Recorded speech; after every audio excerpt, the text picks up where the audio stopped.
how many channels are at what level, I think is something that's just kind of nice to be aware of. So we'll start with a smaller and work our way up. So for channels with less than 100 subscribers, there are something like 12 million. So that is a lot. So those smaller channels, that's part of why we talk about using things like long tail keywords. Because if you're in a super competitive space, then you need to, be tactical in what you pursue so that you can carve out your slice and then start to grow that pie. Mixing my metaphors there. But that's one of the reasons why we talk about things like long tail keywords. If you have a tag on one of your videos and the tag is just the word YouTube or video or something like that, that's not likely to do anything for you.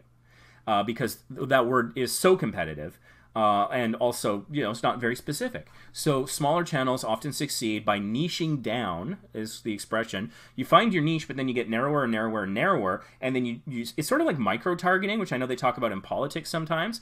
If you can micro-target, then you might own that small term, and then you can start to build an audience from there, potentially. So anyways, less than 100 subscribers, we're talking 12 million.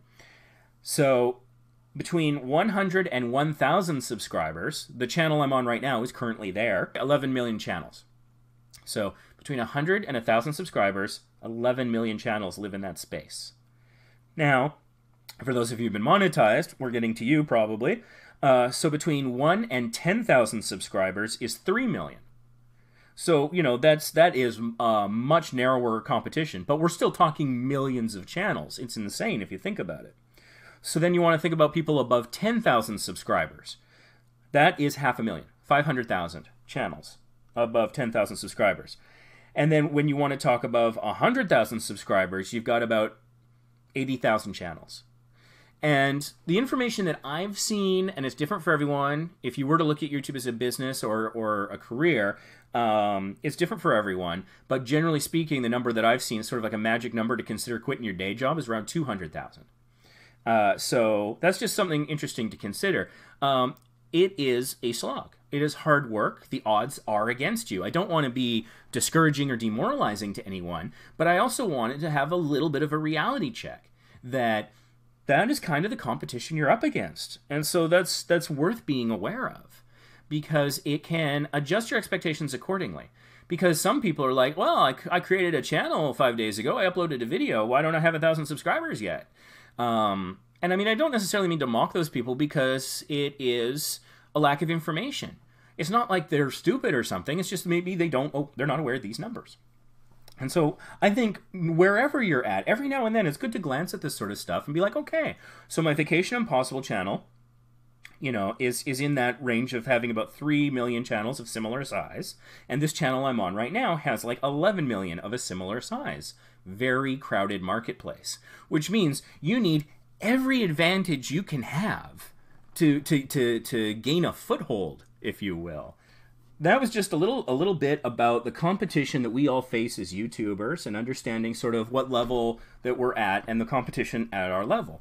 And I mean, I don't want you to feel hemmed in by your level. I just want there to be some understanding, because, I talk about TubeBuddy a lot, and I'll be talking about it, of course, because I just can't not. I can't talk intelligently about YouTube and not use the tool. And there's an affiliate link down below. Video's not sponsored. Get the disclaimer out of the way. But one of the things that I find super useful is they have it's in all versions of the browser plugin. But of course, the paid version's the complete list, and the free version, you get some of them, but not all of them. But they have something called best practices. And there is so much to know and remember about YouTube that those 8 things that it reminds you to do are critical. Info cards, end cards, captioning, custom thumbnail, all these different things. And, it's easy to forget a step. So the people who have those tools and do all those 8 things are going to have an advantage over the other 11, 12, 3 million people at the level that they're competing against. And I think that, for some types of channels, for I think many channels, it's the people who stay, they talk about consistency. Consistency can mean post a video every day, every week, whatever.